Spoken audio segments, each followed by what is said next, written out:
Happy Friday and welcome back to another edition of The Trading Desk on Watchbox Studios. My name, Joshua Thanos. This is my life partner,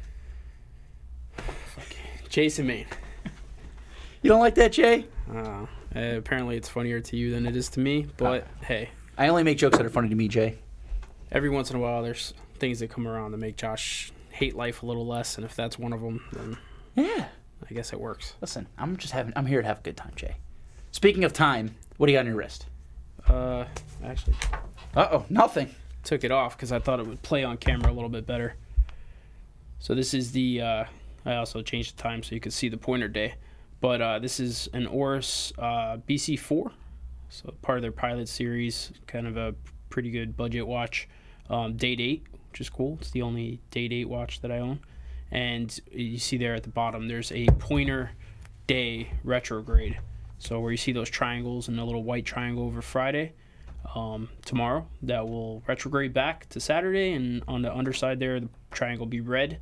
So kind of cool. It's a basic 28-24 ETA movement. Tried and true. Just a simple watch, but nice and lightweight, robust, good daily wear, sapphire crystal, so can't ask for much more than that. That's what I'm wearing this weekend. Sweet. Well, let's go ahead and get a little close up. His new baby. Yeah. Oh, look how pretty she is. Oh, baby. So this is a 40.5 millimeter Omega SMP for my watch nerds out there on the internets. Can you elaborate, sir? So it's a Seamaster Professional. There you go. Yeah, man. So this watch has been discontinued, Jason. So you know what? It's worth a ton, right? All the money in the world. It's just worth so much money now, especially without the. They don't make it. You can't get it. So it's got to be worth $1 billion. I can walk downstairs to get one. That's right. So yeah, it has been discontinued, but authorized dealers still have them because they were delivered, not that long ago. So like we have this and a black dial downstairs. So if you're interested, give Jason a call. He'll sell it to you. $4,400 retail on a bracelet. I have this on a new strap. I got the strap at the IWJG show from nice. Nick Gabbaro.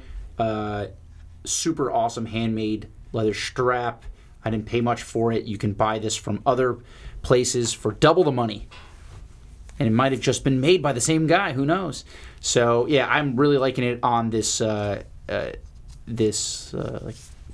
leather strap. And it's got like a vintage look to it. Super comfortable. And it was good for me because when I was traveling, the problem with the bracelet on this watch is that there's no micro adjustment. There's no micro adjustment. So there is a micro adjustment on a strap. You just change the hole. So there you go. That's what I got on the wrist today, and I'm loving it. Before you get too much comments on that, you can order the buckle, which I think have you already ordered it? No, I keep saying I should, and then I forget. Yeah, but I tend to forget things a lot, Jason. The new one has it built in already, but Edward Ledden says, "Don't like the strap on that Seamaster." Well, tune out then, buddy. Not really. I'm just kidding. You don't have to like anything. That's fine. So that's what I got on the wrist. I'm really loving it. Super comfortable. And I bet you, Edward Ledden, if you wore the watch with the strap, you'd like it. So just do that. All right. This week we have a kind of an interesting show. It's more of what we wanted to talk about more than what people are asking us. But I think it's good advice. But before that, let's get to this or that. Hey, look at that. We got a Rolex and a Patek Philippe. Not clickbait at all. But, I mean, we actually have those watches here. Yeah. So this week we decided if you're going to spend $25,000 on a watch, do you go with, first of all, you can't go wrong with Patek or Rolex because right now they're super hot. But do you go with a vintage Rolex or a modern Patek Philippe? Both stainless steel dive watches. Does that one have a date or no? Yeah. It does. So, okay, time and date, stainless steel dive watches on a bracelet for roughly the same amount of money, so middle 20s here, right? So, you want to go first? Sure. Okay, cool. So, Jay, defend your pick. So, basically what this or that is designed to do is, does vintage get your money? So, both watches, as we were discussing, are right around mid-20s. Obviously, both pieces super hot right now on the market. But if you're going to spend 20 grand, do you justify spending 25 grand on something that is unobtainable anymore? or do you buy something that's, some would say, artificially unattainable? I mean, the market on that piece makes the watch hard to get, but they still produce that watch. It's over retail, yeah. Right? So this on a bracelet, this watch is like this is factually retail, unobtainable now. They do not, right? Well, they don't make the watch anymore. It's discontinued. It's vintage. You can only buy that watch right. used. And this is, if we zoom in on the thing that makes this watch is the red Submariner logo there at the bottom. Is it a 1680? 1680, I believe. Yes. Date, clean dial, which is important. Clean bezel, a little bit of wear here and there. Obviously, it's not been refinished, which is what you want on something like this. You don't want the watch touched or molested any more than it has to be. Molested. Yeah, I mean, it's probably about, I mean, this one has a little bit of bracelet stretch warp there, but besides that, I mean, this is probably one of the cleaner ones. I've seen these just completely, on straps, dogged out, and yeah, just bracelets gone, dials, cleaned by hand. It's just, this one's actually really nice. So I guess the argument here is, do you feel more comfortable, it's like, do you build an old Mustang, or do you go buy something with the same horsepower new that has a warranty, right? So is this something that you would wear day in and day out? And well, they're both hyped, right? Right, they're both hyped pieces, but I think that the fact that this is more rare with the red Submariner, this is harder to get, it's has a story to it.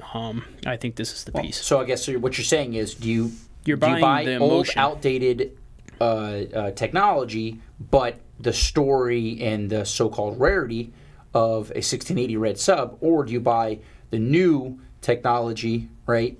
And the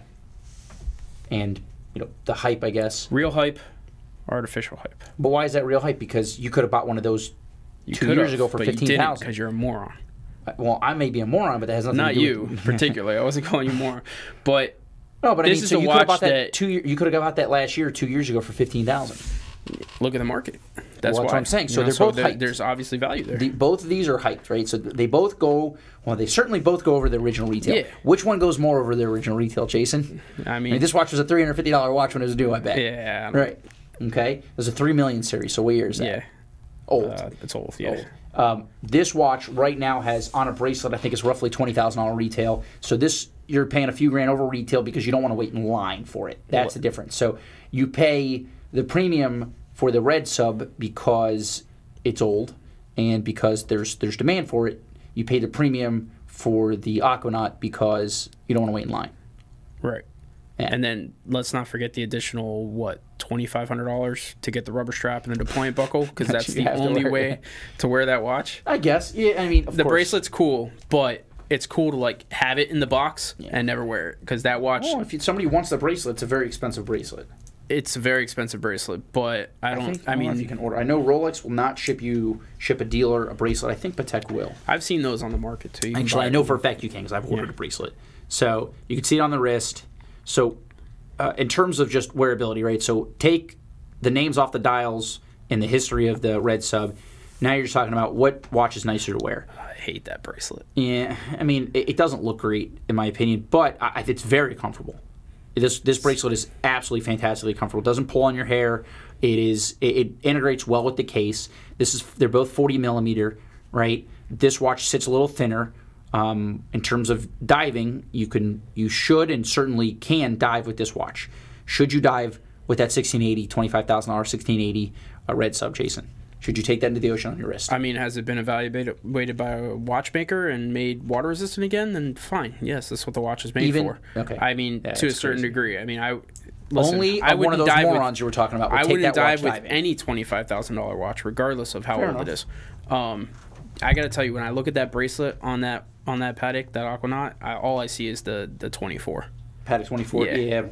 I can understand that. That makes sense. But even still, it's a very wearable, very comfortable, and very useful dive watch. Right? It's not it's not as collectible as you would say as the 1680, but it's more usable. So you're buying something to use today because you're getting modern technology, and you're paying $25,000 for a watch that's worth closer to $25,000, or are you paying $25,000 for an old used Submariner with the red writing on the dial. Right. They're both cool. I guess it depends on who you are. So there you go. Neither of us feel very strong about either of these watches. It seems like I'm not a big vintage fan. I like watches that kind of look vintage but have new technology. I don't really understand the whole vintage market. I know that there's guys who pretend like they do. I don't even think they do. I think that if you have the money and you want something older because it brings you back to a time when you were a kid, or you have you like the history of things, there's a lot of watches you can buy that aren't this, but I can understand that in that regard. But personally, spending my own money, I'm not a vintage guy. So, I think it takes a special kind of guy who really like vintage watches. I'd like to buy a birth year Submariner, a 5513. That's not going to cost me $25,000 right now. It's going to cost me more than it would have a couple of years ago. Right. But I can understand buying that watch. So maybe when I do buy my birth year, a 1986 5513, maybe then that'll be my first step into understanding vintage, totally. But I think it's, first of all, I don't understand it. And I'll admit that I don't understand it. I think it's okay that I don't. Yeah, some guys are wishy-washy about it. I get the concept. I like the concept in certain circumstances. It's kind of cool. There's other things like we've talked about before. Just because something's old doesn't make it expensive. But there are certain things that cross. You get old Longines. Both boxes, and this is rare and old and expensive. So. In that regard, I get it. You have to buy this knowing that you're going into you're gonna have some problems. You're gonna inherit problems eventually. It's like an old car. Whether it's cost or time, it is what it is. So you go into it knowing. Yeah, but it's cool. Listen, there certainly is a legitimate market for red subs.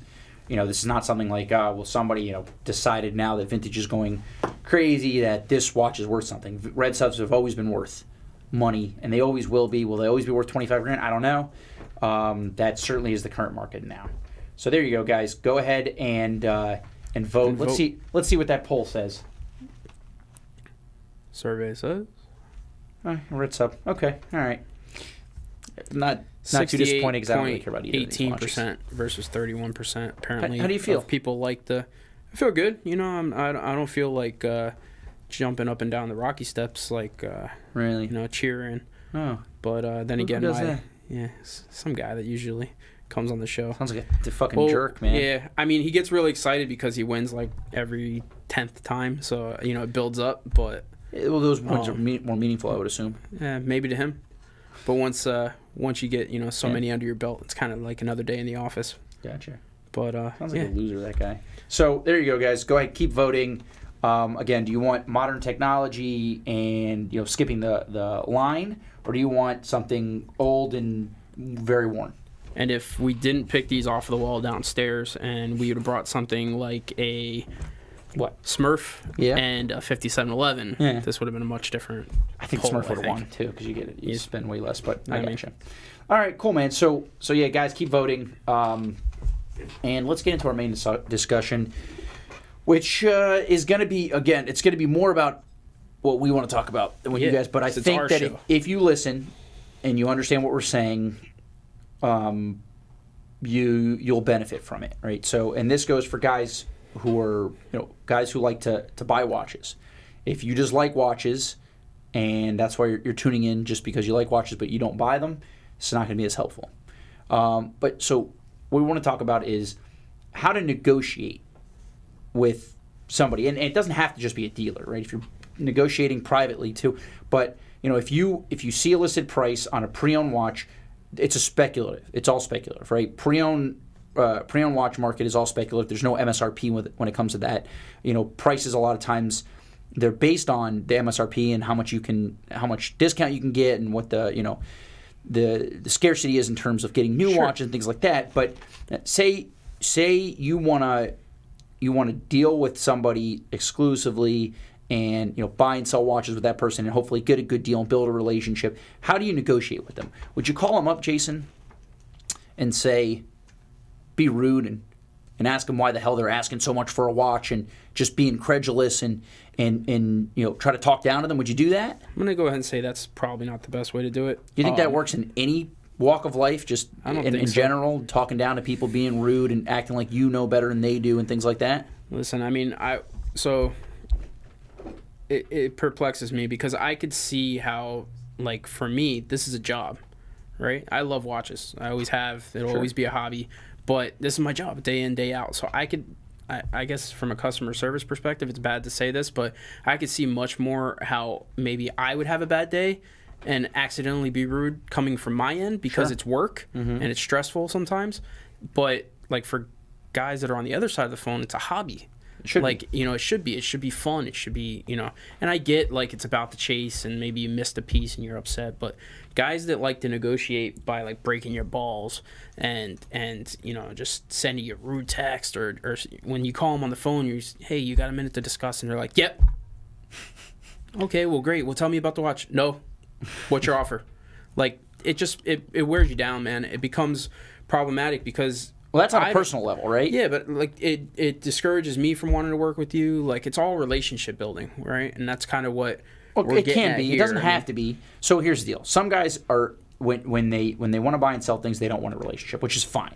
You don't have to be best friends with the other guy that you're dealing with. So if you're dealing with somebody on eBay, you're dealing with somebody on a forum, or you're dealing with somebody who's doing this for a living, right, you don't have to make friends with them. That's not a requirement, right? But professional courtesy. I mean, like, if he's quote unquote a trader, right, and he sees himself making money off this, and we have plenty of guys that graduate from being a collector and liking what they're doing to, like, a beginning trader level, right? They flip watches. Right. But those guys, you build a relationship still, somewhat, even if it's just professional, right? And maybe you're not, texting them photos that aren't watches and having, conversations about cars and whatever. But it's courteous. It's, hey, how you doing? What can you do for me? Not, just, outwardly rude conversation. Right. Well, so, like, again, we deal with a lot of people. We deal with a lot of volume, so we get to see people from all across the gamut. So we have guys who call in and it's their first time, and they're looking to build a relationship, and they're looking to be dealt with straight and not be messed around with or whatever. And they're straightforward. And they're saying, hey, here's the deal. They've done this before, and I'm looking to get a fair deal. I have an idea of what a fair deal is, right, and let's go ahead and do it. And you treat those guys accordingly. You have other guys call up and say, listen, I trade all the time. Maybe I've seen you guys online, or I've seen your website online, or I've seen your show. I'd like to try to get a deal with you, but here's the deal. I get really good deals, so you have to be as competitive as possible. So then you have some guys who call up and are just, hey, what's your best price on this? So we're trying to figure out, number one, so that person's asking for a price consideration, which is fine. You can ask for a price consideration, right? They're asking for a discount. So realistically, you have to realize that the watches, that you're not the only person looking at this watch. So the watch will eventually sell. Does the person who you're talking to want to sell that watch? Of course they do. Should they have to beg for your business? No, because again, you shouldn't have to beg them to sell you the watch, and they shouldn't have to beg you for their business. So if you walk into a situation like this, whether you're buying a car, whether you're buying anything, so where you're the customer and you have a salesperson who is there to deal with you, treating them poorly or talking down to them or being rude, that's probably not a great way to get a good deal. And if you think about it like, well, this person wants to sell the watch, and that's what it only comes down to. Like, realistically, there's going to be other customers too. So if I have two guys asking about the same watch, okay, and both guys ask me for a price consideration, but one guy is very friendly with me, explains the situation, tells me he's got a large collection, there's hope to do more business with him, and again, he's friendly. Right. He says, listen, your price seems high to me. Can you explain to me, number one, why you have it listed at that price, and why can I buy it for $2,000 or $3,000 less from these guys? Can you explain to me the difference? And also, I'd like to pay X. Well, that's one conversation. Or the other conversation may be, hey, you guys are crazy with that price. That's ridiculous. Just give me your best price. I'm like, well, if we ask you a few questions to see if, number one, if you're worth giving a larger discount, because again, when it comes down to it, the watch is worth what it's worth. There's a market for a watch within reason, right?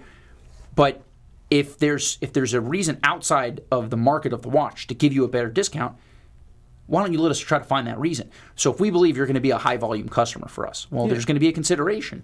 That's going to be worth. So again, there's other reasons to get discounts, and the best way to do that, in my opinion, is to, be somewhat friendly. You don't have to, again, you don't have to call in and beg a dealer for their business. Right. You don't have to do that. Being basically friendly, number one, is the first step, in my opinion, to getting the best deal.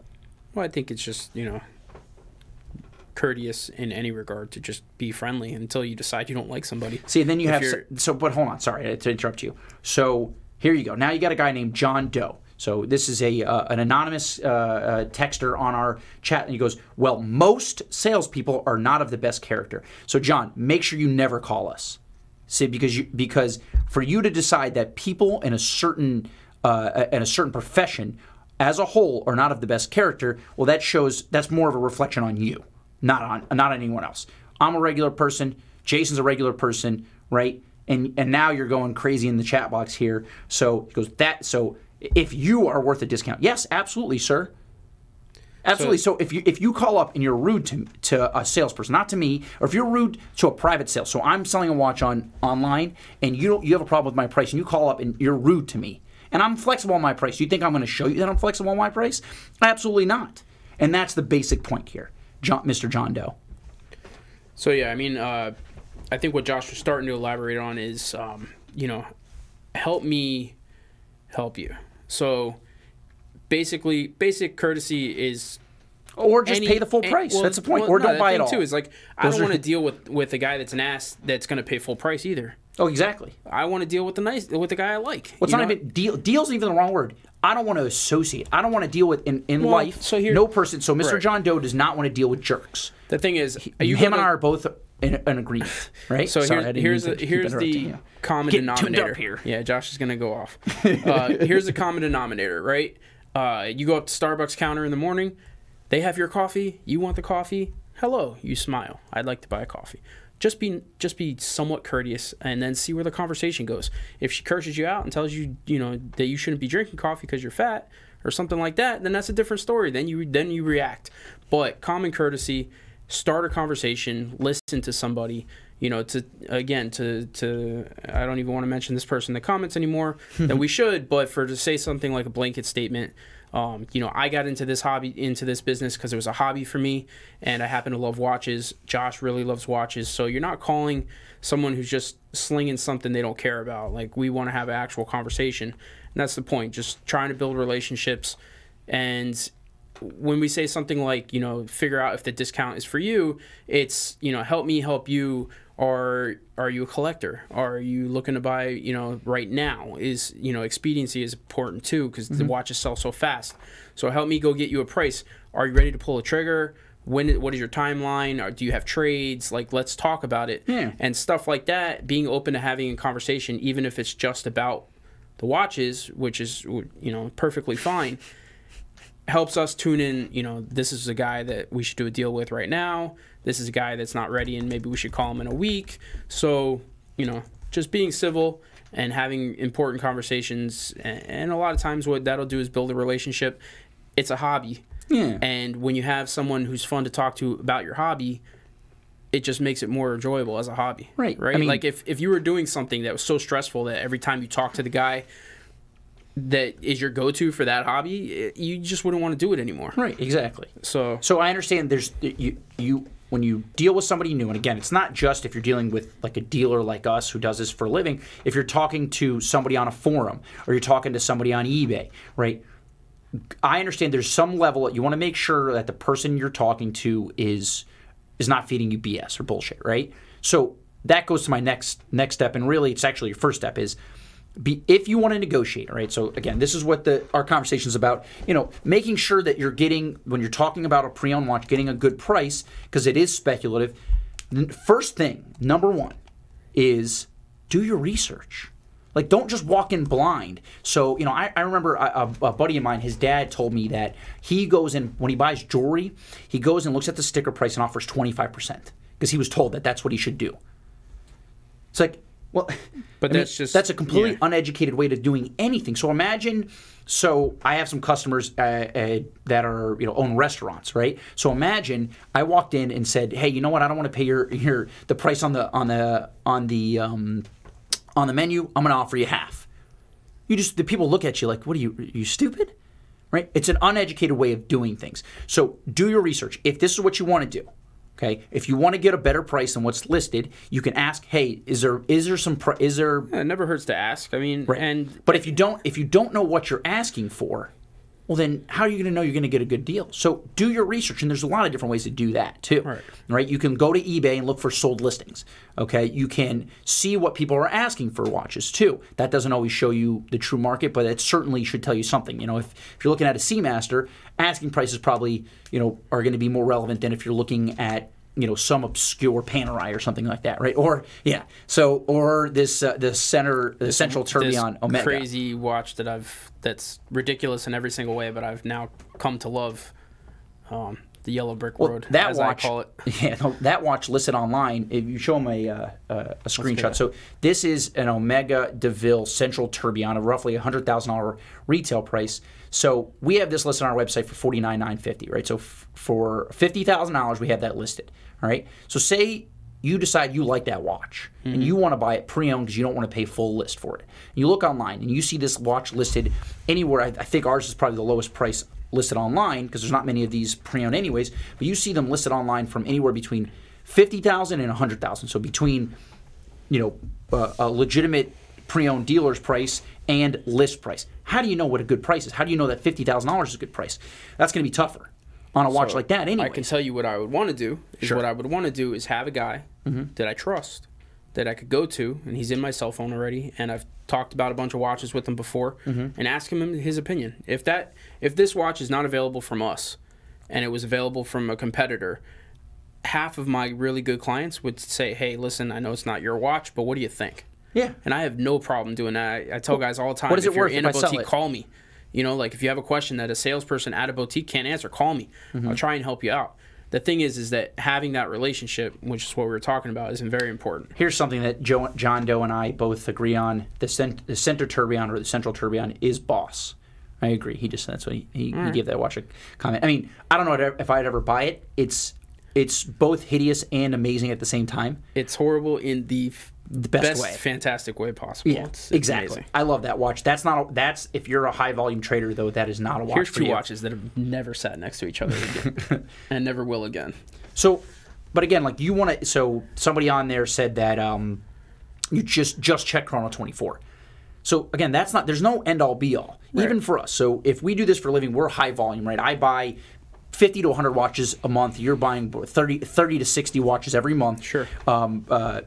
And we're buying those for our company for resale. So we have to figure out, number one, what is it going to sell for? How long is it going to take to sell? And how much can we buy it for that it's not too low because we don't want to steal or offend our customers, but also it's not so high that we won't be able to make a profit for the company and keep the ball rolling so we can have money to buy other watches and fill our stock. So again, it's how do you determine that? Well, we look at, for us, we're lucky because we, as being a high volume dealer, I can look at all the data. We know exactly what the watch sold for, and that is the most important data.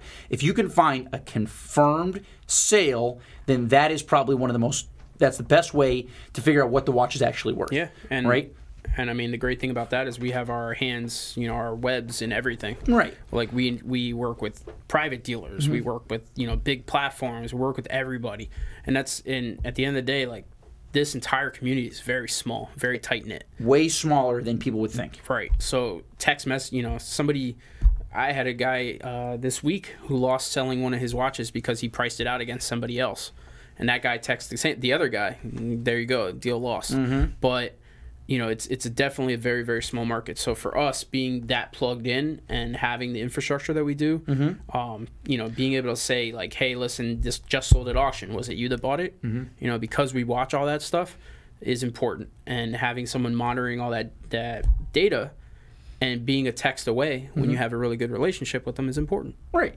So, but again, going back, educating yourself, and if it's the more obscure the watch, assume there's going to be a bigger spread between a buy and a sell on a pre-owned market because there's a lot of risk involved, right? The sales cycle is going to be longer too. So, take all these things into account. If you're doing this as a hobby, but you also want to make sure that you have some sort of liquidity in your collection, you got to take all these things into account. It's not just what somebody can sell it for. And a watch, to be honest with you, a watch like this, there's no hard set sale price for this watch. This watch is worth what somebody's willing to pay within reason. So there's certain different factors. You know, the brand, how much does the brand trade at as a whole? Also, what is a similar watch going to trade for from a different brand? What is the original retail price? What's the lowest price that somebody could have bought it new? All these things are factors, and this is what you have to think about. It's not as easy as just, well, you know, you're asking something, so I'm going to offer you half of it. Because some watches, to be honest with you, you know, if you're looking at, you know, a Romain Jerome, you might get a bigger discount off a pre-owned asking price than you would off of a stainless steel Rolex.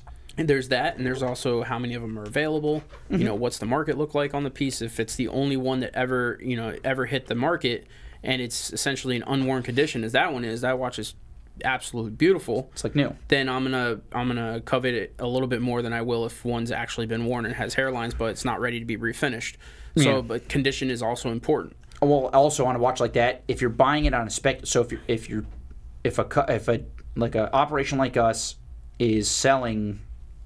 If we're buying this watch for resale, we also have to consider if this watch stops working in our possession, what is a service going to cost? Right. So if that costs $3,000 a service, I have to build that in. Not saying that it's going to happen, but that's part of the risk in owning it. So when you're buying the watch too, you can think about those things as well, right? But because when we're buying it, when a dealer like us buys it, we don't get a warranty from our customer. When you buy it if you buy your watch from a private person, then you can factor that in. If you're buying it from somebody like us who can warranty it, you don't have to worry as much. All these things matter in some regard, but and it goes into, these are questions you can ask. So if somebody calls me and starts asking all these questions, hey, how much does it cost? Hey, I'm interested in this watch, right? Your price seems a little high. I have an offer for you, but I have a few questions. And they ask, you know, how long have you had it? Is this the only one you've ever had? How much is it going to cost to service? Right. All these things, I'm going to be more responsive because it sounds like, number one, this person's a serious buyer. They've actually put some thought into it. They're not just like, hey, let me see if I can get this thing for 25% of what they're asking, right? Yeah. Same thing if I'm a private seller. If I'm selling my watches privately and somebody just sends an offer at 25% of my ask price with no explanation, you think I'm even going to respond to that? I mean, I try and hit all of them just because you never really know. I mean, I've closed deals with guys who are like, I just didn't know, so I put a number. Right. But the thing is, you know, I'm talking about private sale, of course. I mean, if somebody makes an offer of any amount to us, we're required to reply. It's important for us to try and build the relationships. It's what I take away from this conversation and what I preach all the time, especially when we're training some of the newer guys that come into our sales floor. Is the relationships are fundamental. Well, it's not just about, everybody can sell something that's for sale on a website. Right. You know, if a guy calls in, eventually you're going to get lucky enough where a guy's like, I just want the watch and I'll buy it, maybe. Yeah. But making that guy text you before he buys the next one, or hey, what do you think of this watch, is the most important part. There's a lot of comments on the chat. I just want to acknowledge about how this is the Scarface watch. Yeah. Now, like, you're not a real man unless you're holding a submachine gun while wearing that watch, which is, I could definitely see that. Jason might make a video of him wearing that watch with I like that watch quite a bit. It's pretty cool in like the way that I would never own it, but it's very neat. Yeah, I mean that would have to be part of a very large. Either has to be your only watch ever, or part of a your daily wear. Yeah, daily wear, or part of a huge collection. I don't know. It's cool. It's funky. You know, it's if you want to have a very liquid collection, that should not belong in it. No. But if you're the guy that's like, hey, this retailed for $100,000, and you just want to let people think you spent $100,000 on it because whatever, that's a reason to buy the watch. Something. Yeah. But it is very cool for what it is, and there's other less polarizing versions of that central tourbillon available as well. Yeah. So, but again, to kind of round back to our original topic, like negotiating, I'd say number one, be educated, and if you're not, don't pretend like you are. I think that's like lying will get you absolutely nowhere, right? So if I'm lying to my customer and I get caught in a lie, chances I deal with that person ever again, 0. But understand also, when you're dealing on the other side, if you're just bold-faced lying, oh, I was offered this watch at 25 off. I was offered a Patek 5711 in steel for 25 off. Well, thank you very much for calling. I appreciate you reaching out. You know, maybe that guy, he just thinks that he can say that because he just thinks that's what you're supposed to do, but he's just doing himself a disservice. So you have to be, educate yourself in some regard, or if you don't want to educate yourself and you don't have the time for it, that's fine also. You can still negotiate, but just be a little bit more honest. Say, hey, listen, is that your best price? And if not, why? And if the guy on the other line can't explain it to you, then maybe you don't deal with him. So that's the other thing. So if I'm negotiating, say I'm in a private scenario, I'm buying a car, and I ask, is that his best price? And he says yes, and I say why, and he doesn't have an answer for me, I probably won't buy that from him. I want to deal just how, as a salesperson, I want to deal with educated customers. I want to deal with an educated salesperson as well. So I need some sort of backup as to why this is the price, right? And it has to be coherent. So there's responsibility on both sides. Well, so here's the thing: is like the quicker somebody can respond to that with a coherent answer, it's because it's probably the truth, and he doesn't have to think about it. And also, he said it before because that's his business model. If you got to ask the guy why is the car that price, and he says, well, listen, the last one I had sold for this had less miles than this one. Mm-hmm. I've had this one for a day. The other one I had for 3 months. I feel like this should sell about the same price. In fact, I have a little bit more into this one.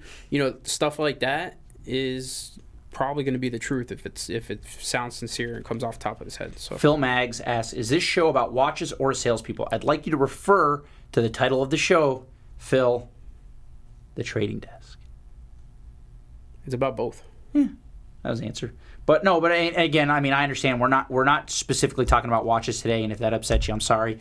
We're talking about something that a lot of guys like to do, even myself. I like to buy watches and I negotiate. I buy watches on eBay privately. I like to do that. And I like to go through the whole process of finding the watch. But I never, ever, unless I see somebody posting a fake watch, or if they have a price that shows that they don't know what the hell they're talking about. So a stainless steel current model 116610 listed for 20 grand, just because. Maybe I'll send them a rude message. But to be honest, I like saying, hey, I like your watch. I'm interested in it. I don't want to pay the price you're asking. I'd like to see if you're negotiable. Asking that question, starting off that way. Let's show them something that we haven't talked about yet, because there's not enough watches on the show. So let's watch some watches. Here's a piece that you haven't seen yet. So here, Kenneth Sham also asks, he goes, on average, how long would a pre-owned watch be listed and unsold before you begin to consider a heavier discount? So I'd say that depending on the price point of the watch, really it's 90 to 120 days is kind of like a sales cycle for most watches. Some watches sell quicker. Some watches sell, go longer. But I'd say that you also have to think about how many duplicate watches that dealer might have. If they have 5, of the same Panerai, they might, after 30 days, they might want to offer a discount. So it's all just call and ask. So here you go. So what do we have there? So this is a titanium offshore. I saw this on the wall today when we walked in. And I've seen this watch a ton of times. I haven't seen it recently, and I realized this thing is freaking awesome. This has the same look to the re-edition that Audemars came out with in stainless. Mm-hmm. So you get a gray dial. The new stainless one has a blue dial, but this is gray with blue accents, blue rubber pushers. It's got a titanium case and a titanium bracelet. As for somebody like me, who I really can't wear a full steel offshore on a steel bracelet, it's too heavy. This watch feels fantastic. This hits the mark for me in every which way. And you can get this watch for under what a new offshore lists for now. And that's the other thing too, guys. A little bit off topic. Audemars is slowly moving towards going completely vertical, so you might even see the prices of offshores going up, because that's like the last one to go up out of all the hot watches. So there might be some future value. Not guaranteeing, because I would never do that anyways, but there might be some future value in a watch like this. So, yeah, Josh, we walked up to the wall downstairs, and for some reason that just caught his eye. He's like, oh, wow, I forgot how nice this is. It's fucking awesome. Here, I just want to pull in. Give me in the comments, what do you guys think? Again, would not rock this on the bracelet for me, but do you think wrist size, 7.5 inches, that 5167? I don't know. I would wear it. I think I could pull that off. So, I want to address something. So John Doe says, "Dude, you need to go to India, the kings of negotiating." So, John, I lived in China for a while, and I did negotiate. A few years, yeah, like a price negotiation, a hard just back and forth. Like, what'd you pay? I'll pay this. You take this. Pay, like back and forth, back and forth, back and forth. That is not what we're talking about when we're talking about negotiating. Like, that's very low level negotiating. We're talking about finding out what a watch is worth and trying to get something, if you want to try to get a little bit below market and you can convince somebody that you're worth it, then that's the kind of negotiating we're talking about, right? And that's across the board. Right, it's not stocks. We're not, trading Right, exactly. stuff that doesn't have any, But, there is something to be said for just a hardcore price negotiation. I did that. That's my professional career. I was working as an export agent. I would go to the factories and I would do price negotiations with the factory owners. And one thing is that, when you're sitting in front of a factory owner and, they think that you're going to buy, they're going to give you a better deal. And you have to, know, but you have to be educated. You have to understand. You can talk to them about, different aspects of their manufacturing process and say, well, you guys can cut corners here or whatever it may be in order to get a better price. Again, it all comes back down to being educated. It's not just blindly walking into a room and seeing a price tag and just deciding that you're going to get, you're not going to leave unless you get, or you're not going to buy it unless you get 30 off or whatever it may be. I mean, I don't know. I mean, maybe you could take that approach the first few times and then figure out it doesn't work and adjust from there. But that's part of learning also. Again, not meant to be a negative show, just kind of, it's a topic that we both hit with the customer this week and bounced off each other. Like, hey, we just both had this conversation with the customer this week. Felt like, maybe it would be helpful to some of you guys that tune into the shows, and you guys always, so supportive tuning into the shows and in the chat and, always watching. And we thought, maybe we could give something back that is a trader's perspective, which is what the show is supposed to be.